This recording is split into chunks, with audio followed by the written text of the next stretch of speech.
स्पष्ट समझ लीजिए। ये बहुत चिंतन करके अपने जीवन में फिर आपको बता रहे हैं, भगवत प्राप्ति में सबसे बड़ी बाधा क्या है? हमारा मन। मन का स्वरूप संकल्प विकल्प करके भोगों में फंसाना। मन से हमारी इतनी घनी दोस्ती हो गई है जन्म जन्मांतर से कि मन ने जो चाहा वो मेरी चाह है, यही बंधन है, यही बंधन, इसी को पकड़ना है। मन ने जो चाहा, मन चाहता क्या है? 5 ज्ञानेंद्रियों के द्वारा भोगे जाने वाले समस्त विषय, जितने त्रिभुवन में भोग हैं उन सबको 5 में स्थित कर दिया गया। शब्द, स्पर्श, रूप, रस, गंध, और 5 ज्ञानेंद्रियों के द्वारा इनको जाना जाता है, ज्ञान होता है इनका। और इन भोगों को भोगने के लिए मन संकल्प विकल्प बनाता है। मन को मैं मानकर, मन को अपना मानकर हमारी दुर्गति हो गई, हम बंधन से युक्त हो गए, दुख पर दुख भोगते चले जा रहे हैं। सुख की लालसा से सुख भोग क्रिया परिणाम भयानक दुख, इसका मूल मन। मन को सुधारना केवल इसकी मित्रता को हटा देने से होगा, दूसरा कोई उपाय नहीं है। ये आप अच्छे से समझ लीजिए। मन को यदि सुधारना है तो इससे दोस्ती हटानी पड़ेगी। बहुत कठिन है इससे दोस्ती छोड़ना। ये जो चाहता है वही मेरी चाह है, ऐसा हमें भ्रम हो गया है। ये अशांत तो हम अशांत, ये शांत तो हम शांत, ये भोगों में तो हमें चाहिए भोग, मैं भोगता। बड़ा विचित्र ये बंधन हो गया है। अगर समझ पा रहे हो, मन की दोस्ती, मन में तन्मयता, मन में अपनापन, यही हमारी मन की गुलामी का मुख्य कारण है, यही बंधन है। जब तक हम मन से दोस्ती नहीं हटा देंगे, मन में तदात्मता जो हो गई उसे नहीं हटाएंगे, अपनापन जो हो गया उसको नहीं हटाएंगे, तब तक इस पर शासन नहीं कर पाएंगे। जब तक मन को अधीन नहीं कर पाएंगे तब तक भजन नहीं हो सकता। भजन की बातें हो सकती हैं, फिर भजन की बातों से हम सम्मान चाहते हैं, रुपया चाहते हैं, नाना प्रकार के भोग चाहते हैं, मनोकामनाओं की पूर्ति चाहते हैं। वो इन के इन प्रकार फंसा के ही रखता है, वो मुक्त नहीं होने देता। इसीलिए शास्त्रों में कहा गया है, बंधन और मोक्ष का कारण तुम्हारा मन ही है। विषय चिंतन भोगों में लगा हुआ मन बंधन का कारण है, भगवत चिंतन प्रभु में लगा हुआ मन मोक्ष का कारण है। स्पष्ट वर्णन किया गया है। इसलिए धैर्य पूर्वक अंतर्मुख होकर के इस मन से दोस्ती हटा दीजिए। ये बिना सत्संग के आप इस युक्ति को नहीं जान पाएंगे। आप इंद्रियां नहीं हैं, आप मन नहीं हैं, आप शरीर नहीं हैं, आप प्राण नहीं हैं, आप भगवान के अंश हैं, ये प्रकृति के अंश हैं, आप परमात्मा के अंश हैं। अपने को भूलकर इनकी अधीनता स्वीकार करके हमारी ये दुर्गति हो गई कि हम तुच्छ विषयों के अधीन हो गए। ऐसा लगता है यदि मन हमारा साथ नहीं देगा तो हम तो किसी काम के नहीं रह गए। अगर हम भोग नहीं भोगेंगे तो हमारा जीवन ही क्या रह गया। ये भ्रम बैठ गया है। यद्यपि आप पूर्ण काम हैं, आपको किसी भी वस्तु व्यक्ति स्थान भोग की किंचित मात्र आवश्यकता नहीं है, पर आपका ये मन आपको अधीन करके भोगों में सुख है, यही जीवन है, यही लाभ है, ऐसा भ्रम करा दिया है। उसी भ्रम को दूर कराने के लिए श्री भगवान गुरुदेव के रूप से, शास्त्र रूप से, नाना प्रकार के धर्मार्थ कार्यों के रूप से, कि इससे मन पवित्र होगा। पवित्र मन निष्काम होता है, अपवित्र मन कामी होता है। जब तक मन पवित्र नहीं होगा तब तक प्रभु से प्रेम या प्रभु का तन्मयता पूर्वक भजन असंभव। निर्मल मन जन सो मोहि पावा। निर्मल मन, निर्मल मन प्रभु के नाम, प्रभु के धाम, प्रभु की लीला, प्रभु के रूप, इन्हीं से निर्मल होता है। संसार का नाम, संसार का रूप, संसार की जो त्रिगुणात्मका माया के द्वारा खेले जाने वाला खेल है, ये सब मलिन करने वाला है मन को, और हम इसी में लगाए हैं, इसीलिए हमारी दुर्दशा हो रही है। बिल्कुल सच्ची मानिए, ये हमारे इस समय शत्रु पक्ष का काम कर रहे हैं, मन और इंद्रियां। देखो कई बार का ध्यान दीजिए, पैसा देके ये जानते हैं कि इसमें जो नाटक हो रहा है वो बिल्कुल झूठा है। आप जाते हैं, आप वहां 3 घंटे बैठते हैं, कोई मन को विक्षेप नहीं, कोई मन भागेगा नहीं कहीं, आराम से आपको 3 घंटे साथ देगा। लेकिन 30 मिनट माला उठाइए, देखिए फिर इसकी चाल कितना भागता है। तो शत्रु हुआ या मित्र, गलत कार्य के लिए पूरा तन्मयता होकर साथ देगा, भगवत कार्य के लिए एकदम खिलाफ हो जाएगा। तो इसकी चाल को नहीं समझ रहे। हमारा मन हमारा दुश्मन है इस समय। इससे हमारी मित्रता का मतलब है बंधन, मित्रता का मतलब है सर्वनाश। बहुत बहुत सावधानी की जरूरत है। ये मन 5 मिनट ऐसी चेष्टा करा देगा, आजीवन कारावास। कुछ क्षण ऐसी चेष्टा करा देगा, फांसी की सजा। कुछ क्षण ऐसे पाप करा देगा, नहीं कोई जानेगा, तो अंदर से भयानक रोगों की उत्पत्ति, अशांति, हृदय का हर समय दाह युक्त होकर जलना, बहुत प्रकार से कष्ट ही कष्ट देने वाला है। दुख योनया, इससे दुख ही प्रकट होता है। इसलिए उपासक अपने आप को और मन को अलग करना सीखे। मन की मांग जो सही है वो पास कर दीजिए, जो गलत है उसको ना कर दीजिए, और बहुत जोर से ना कीजिए। नहीं नहीं नहीं, 1000 बार वो आपके सामने पेश करेगा, बड़ा सुख मिलेगा। नहीं, पर हम अंदर से कहीं ना कहीं टूट चुके हैं, हार चुके हैं। तो हमें लगता है कि यदि हम मन का साथ नहीं देंगे तो हाँ, ये हमको जलाएगा, ये हमको परेशान करेगा, और वो मैं सह नहीं सकता। इसी से हम मुक्त नहीं हो पा रहे, इसी से हम परमानंद में नहीं डूब पा रहे। यही कमजोरी है, इसको अच्छे से समझिएगा। मन से एक बार युद्ध करना पड़ेगा। यदि इतना सत्संग के द्वारा हम विवेक प्राप्त कर ले कि ये मैं नहीं हूं, मन ये मेरा नहीं है, मन प्रकृति का अंश है, बस फिर तो आप लड़ सकते हैं। और जब मेरा मन, तो आपकी सामर्थ्य नहीं कि ना बोल सकें। जबान से ना बोलेंगे, कदम वहीं चलेंगे जिधर मन ले जाएगा। ये बड़ा सूक्ष्म विषय, इसको समझ लीजिए। सब का सब पूरा अध्यात्म इसी बात पर टिका हुआ है।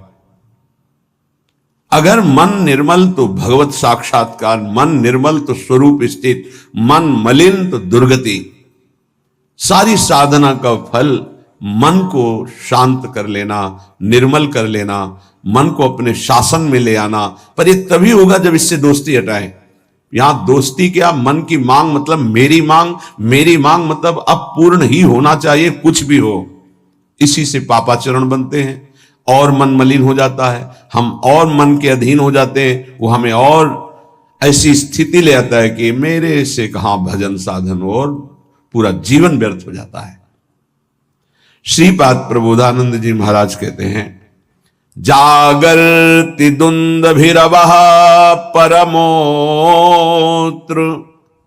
राधा वृंदावने वन इति प्रकटः पुराणे तस्या विधेयमसमूर्ध महानुरागमूर्तेस्तदंगनमपोहे हरिं क्व पश्ये। हे भाई, मेरी बात सुनो और जाग जाओ। ये मोह निद्रा में तुम सो करके अपने जीवन को नष्ट कर रहे हो। क्या सोना है? ये मेरी पत्नी, मेरा पुत्र, मेरा मकान, मेरी संपत्ति, और इतना एकत्रित कर लिया है, अब और आगे इतना एकत्रित करूंगा, ये भोग लिया है, आगे ये भोग लूंगा, ऐसा ऐसा। ये स्वप्न चल रहा है। मोह निशा सब सोवनिहारा, देखें स्वप्न अनेक प्रकारा। अब इस स्वप्न में इतना लंबा स्वप्न है कि हम ये जान ही नहीं पा रहे हैं कि हमको यहां से जाना है, कुछ नहीं ले जाना है। हम आए किस लिए हैं, कर क्या रहे हैं, करना क्या है, इसका समाधान ही नहीं हो पाया। बस चलता जा रहा है, दूसरे को दाह संस्कार करके शौक आता है, समझाता है दूसरों को, खुद नहीं समझता कि यही दशा मेरे शरीर की होने वाली है। फिर इसके बाद कोई नवीन शरीर मिलेगा जिसमें हम साधना नहीं कर सकते, जिसमें हम बंधन से मुक्त नहीं हो सकते। इसलिए जागो, प्रभु की प्राप्ति ही जगना है। जहां तुम्हारे हृदय में भाव आया कि मुझे इस जन्म में भगवत साक्षात्कार करना है, जीवन मुक्त होना है, जगना प्रारंभ हो गया। अगर ये चाह नहीं आई तो सो रहा है, चाहे कोई भी हो। 18 पुराण कंठस्थ हो, चारों वेद कंठस्थ हो, लेकिन लक्ष्य भगवत प्राप्ति नहीं है तो सोया हुआ है। जगा हुआ पुरुष वही माना जाता है।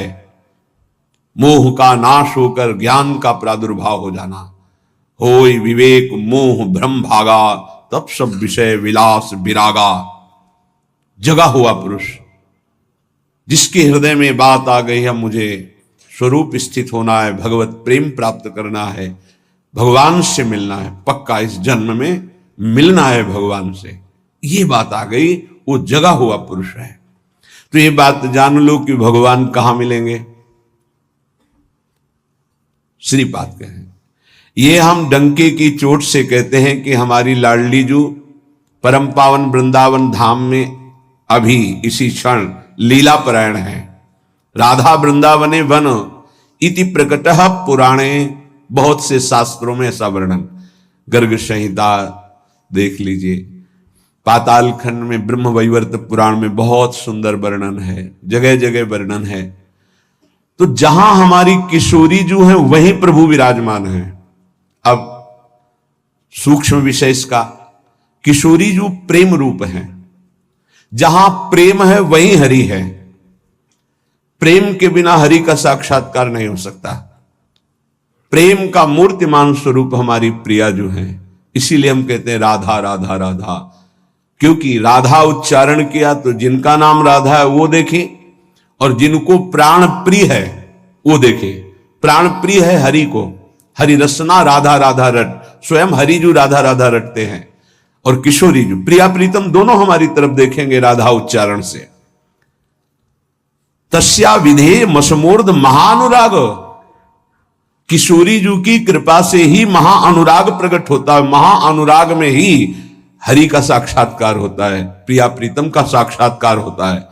इसलिए अगर हमारे वाक्य को आप समझ पा रहे हो, श्रीपाद कह रहे हैं, तो आप वृंदावन का आश्रय ले लीजिए।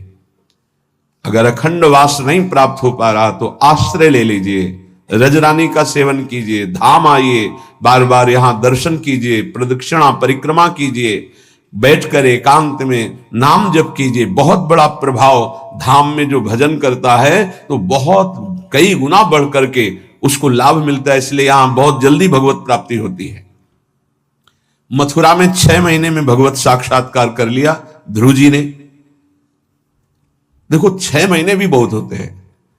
अगर व्याकुलता बढ़ जाए, तन्मयता हो जाए, तो 6 मिनट में भगवान साक्षात्कार करा दें। वो बहुत कृपालु है। मिलंति चिंता मणिकोटि कोट्या, अब ये बात समझनी है। स्वयं बहिर्दृष्टि मुपैति वा हरिः, तथापि वृंदावन धूलि धूसरम न देहमन्यत्र कदापि आतुमे। एक तरफ हरि है, एक तरफ करोड़ करोड़ प्रकार के सब भोग सामग्री, महान रत्न, रुपया, पैसा, सोना चांदी, सब वैभव है। अब अगर पूछा जाए मन से कि किधर कदम बढ़ाओगे, तो इधर ही कदम बढ़ेगा, हरि की तरफ नहीं। बातें केवल हरि की होंगी, हरि की तरफ कदम नहीं। बहुत विचित्र माया है, बहुत विचित्र माया। देखो ना, मन समझा रहा है अभी भोग लो, हरि तो आगे मिल ही जाएंगे। आगे कब कब आगे मिल जाएंगे? कितने दिन की आयु है? हमारा मन हमको गलत सलाह देकर हृदय को अपवित्र करता रहता, हम राजी बने रहते हैं। बड़ा धोखा हो रहा है, हम अपने साथ धोखा कर रहे हैं। पक्का समझो, केवल हरि प्राप्ति के लिए हम यहां आए हैं। अनंत जन्मों से भटक रहे हैं, अनंत जन्मों से, न जाने किस किस लोक में, किस किस योनियों में कितना कितना कष्ट वो सब भोग के आए हैं। माया ने सब विस्मृत कर दिया है। अब लगता है देखा जाएगा जो होगा। अरे देखने लायक नहीं रहोगे। ऐसा कष्टप्रद जीवन होता है कि कोई उपाय नहीं है। अन्य योनियों में कोई उपाय नहीं है। बहुत कष्टप्रद जीवन। देखो ना जीवों के साथ कैसा बर्ताव कर रहे हैं मनुष्य शरीर धारण करके। पता नहीं उनको कि यही दुर्गति उनकी होनी है। जीवित ऐसे जैसे पकोड़े तले जा रहे हैं, ऐसे जीवों को, ऐसे उनके, वो भी जीव हैं, वो हम ही तुम हैं, कर्म के अनुसार वो बन गए। क्या बर्ताव हो रहा है। वैसे भी जंगल में नाना प्रकार के कष्ट अन्य जीवों को प्राप्त होते हैं। अगर कांटा लग गया तो आप निकाल सकते हो, वो नहीं निकाल सकते। एकमात्र मानव देह है जिससे आप इस माया प्रपंच से मुक्त हो सकते हैं। यहां आना बुरा नहीं है, लेकिन कर्म बंधनों से आना बुरा है। जैसे जेल में दोनों रहते हैं, जेलर भी और कैदी भी। कैदी बन करके रहना ठीक नहीं, जेलर वहीं रहता है, उसको कोई बंधन थोड़ी। ऐसे ही कारक महापुरुष के रूप में जगत में आना बड़ा सुखद है। भगवान का यश गान करते हुए भगवत भाव में स्थित, भगवत स्वरूप में स्थित लाखों बार भेजे प्रभु, कोई परेशानी नहीं। ये जो कर्म बंधन से युक्त होकर आना है, इसे मिटाना है। ये संसार तब तक दुखद है जब तक भोग वासना है। भोग वासना हटी की परमानंद ही है दसों दिशाओं में, क्योंकि वही साक्षात आनंद मूर्ति भगवान ही सब रूपों में। मत्ता पर तरम नान्यत किंचिद अस्ति धनंजय, किंचन मात्र मेरे सिवा कोई नहीं है। वही परमानंद प्रभु विराजमान है। आपकी कसौटी है मिलत चिंतामणि कोटि कोट्य स्वयं बहिर्दृष्टि मुपैति वा हरि। एक तरफ हरि है, एक तरफ नाना प्रकार के रत्न भोग सामग्री हैं। तुम्हारा मन उधर आकर्षित होगा, लेकिन तुम्हें उधर नहीं जाना, हरि की तरफ बढ़ाना है कदम। यहां तो बहुत छोटा स्तर गिरा हुआ है हमारी साधना का। अगर हमारे मनोनुकूल भोजन मिल गया तो प्रभु को भूल जाएंगे और उसका स्वाद लेने में हम समय अपना नष्ट कर देंगे। एक रसेंद्री का विषय, ऐसे हर इंद्री का विषय आप देख लीजिए। आपके मनोनुकूल कोई गाना, कोई नाटक, कोई सिनेमा, कोई आप देख लीजिए, प्रभु को भूल जाएंगे आप उस समय, और उस पर आपका मन तन्मय हो जाएगा। कितनी छोटी गिरी हुई स्थिति है। त्रिभुवन का कोई भी आकर्षण हमारा नाम न छुटवा पावे, भगवत स्मृति न छुटवा पावे, तब तो साधना मानी जाएगी। बिल्कुल सावधान। श्रीधाम वृंदावन का जो वास है, आश्रय है, ये बहुत जोर का है। आश्रय से ही भगवत प्राप्ति हो जाएगी अगर दृढ़ निष्ठा आ जाए। कोटि कोटि चिंतामणि रत्न आदि आपको प्राप्त हो तो भी तुम आश्रय मत छोड़ना प्रभु का, वृंदावन का, धाम का। पहली बात तो ये भगवत आश्रय कहीं भी रहोगे तो ये धाम आपको अपनी महिमा प्रकाशित कर देगा। कहीं भी आश्रय पक्का होना चाहिए। आश्रित हृदय वृंदावन का कैसा होता है कि जहां उसको अपने व्यवहार कार्य से फुर्सत मिली भागा, जैसे कोई अपने घर को भागता है छुट्टी मिलने पर, ऐसे श्रीधाम भाग के आया। उसे कोई कहे अमुक जगह चलो, बहुत सुंदर वहां शोभा है प्रकृति की, वो नहीं जाएगा। नहीं, हमारा तो जीवन वृंदावन है, प्राण वृंदावन है, सर्वस्व वृंदावन है। वो बस भाग के वृंदावन, ये है वृंदावन का आश्रय। एक दिन का भी समय मिला तो कहीं नहीं, भागा वृंदावन की तरफ। एक बार बिहारी जी की दंडवत, एक बार वृंदावन की परिक्रमा की, फिर चला गया। आश्रय तत्व अगर पुष्ट होगा तो वृंदावन वहीं कृपा कर देगा। एक बात और बड़ी जोर की कह रहे हैं कि जिनको वृंदावन वास मिल गया है उनके लिए खास बात। यदि आपको अखंड वृंदावन वास मिल गया है तो अब बहिर्दृष्टि मुपैति वा हरि, हरि भी वृंदावन की सीमा के बाहर आपको बुला रहे हो तो मत जाना। जैसा श्रीपाद श्लोक में लिख रहे हैं, श्री भट्ट देवाचार्य जी उसे पद में लिख रहे हैं, विपिन राज सीमा के बाहर हरिहू को न निहार, रे मन वृंदा विपिन निहार। यद्यपि मिले कोटि चिंतामणि तऊ न हाथ पसार। बिल्कुल उसी की टीका है मानो। जय श्री भट्ट धूलि धूसरतन ये आशा और तथापि वृंदावन धूलि धूसरम न देह मन्यत्र कदापि आतु में। वृंदावन की रज से सना हुआ हमारा शरीर और अंतिम श्वास यही पूरी हो राधा, वो बात बन गई जो बड़ी बड़ी साधना से नहीं बनती, बड़ी बड़ी साधना से।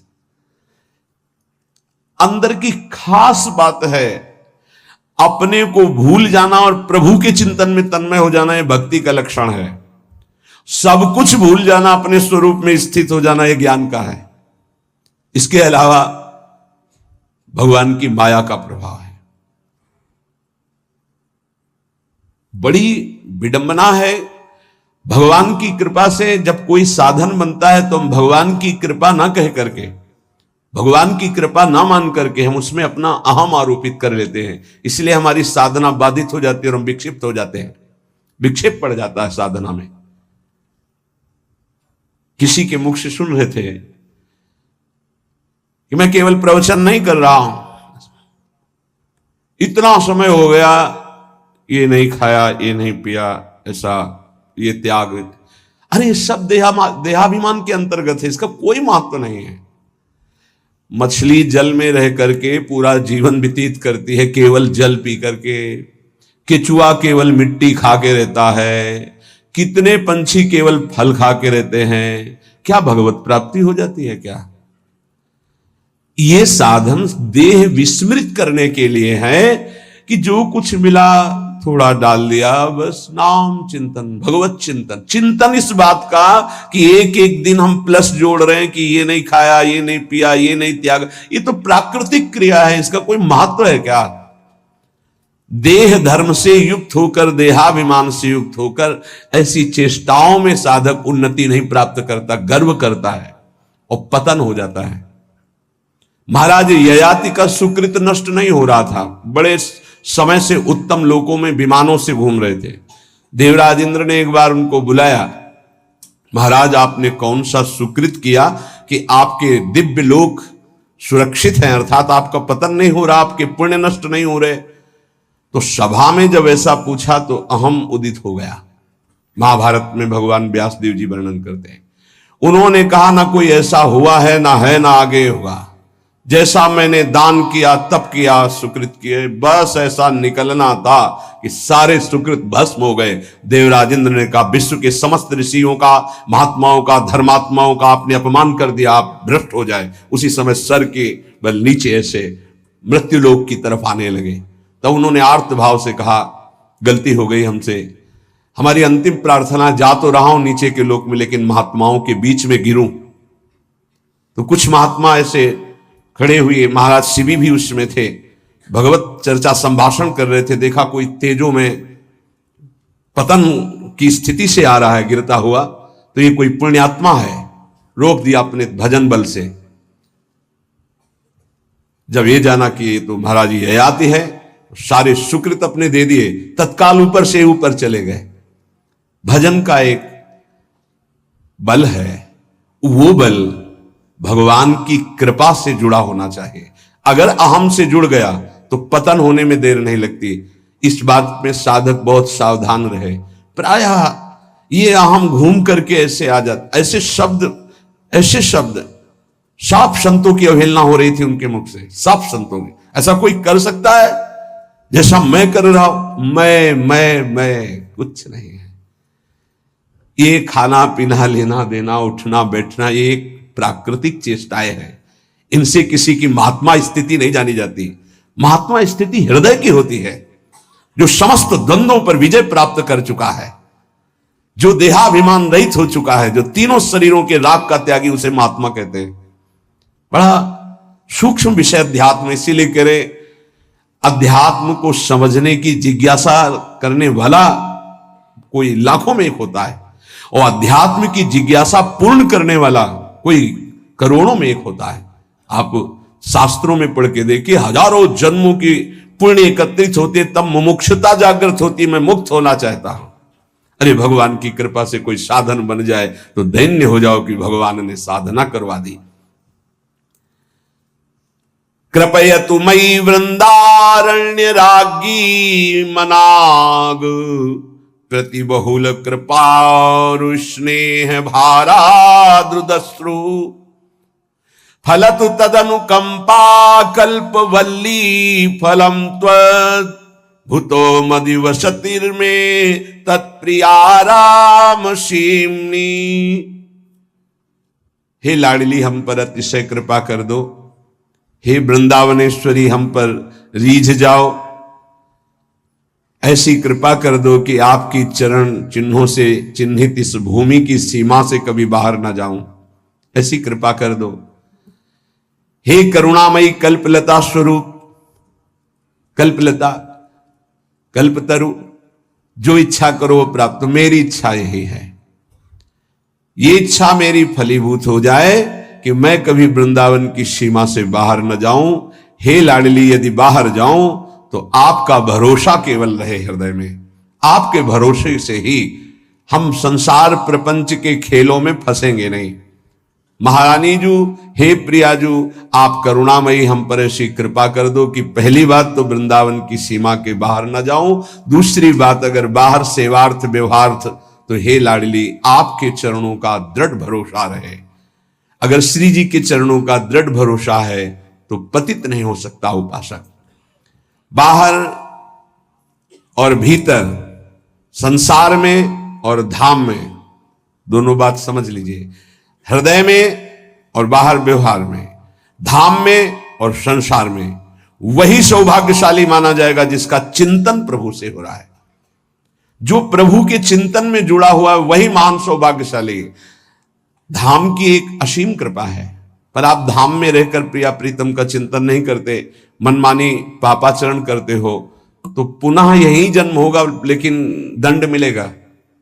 ऐसा नहीं कि आप धाम वास कर रहे हैं, मनमानी आचरण कर रहे हैं तो आपको विमान आएगा, आप नहीं, आपको यही दंड मिलेगा। बहुत विविध प्रकार के दंड है। यहां भूत भी बनते हैं, हजारों वर्ष तक भटकना होता है, जब तक कोई सिद्ध महापुरुष नहीं मिल जाएगा तब तक उद्धार नहीं होता। पर रहेंगे धाम में, भूतेश्वर भगवान जो मथुरा में विराजमान, उनके शासन में रहेंगे। यहां भी विविध योनियों की प्राप्ति हो जाएगी, बड़ा कष्ट में जीवन रहेगा। इसलिए मानव देह मिला है, कोई अपराध न बने, निरंतर भगवत चिंतन हो। अगर ये बात आश्रय लेकर बाहर भी हो रही है तो आपको दिव्य वृंदावन धाम की प्राप्ति होगी।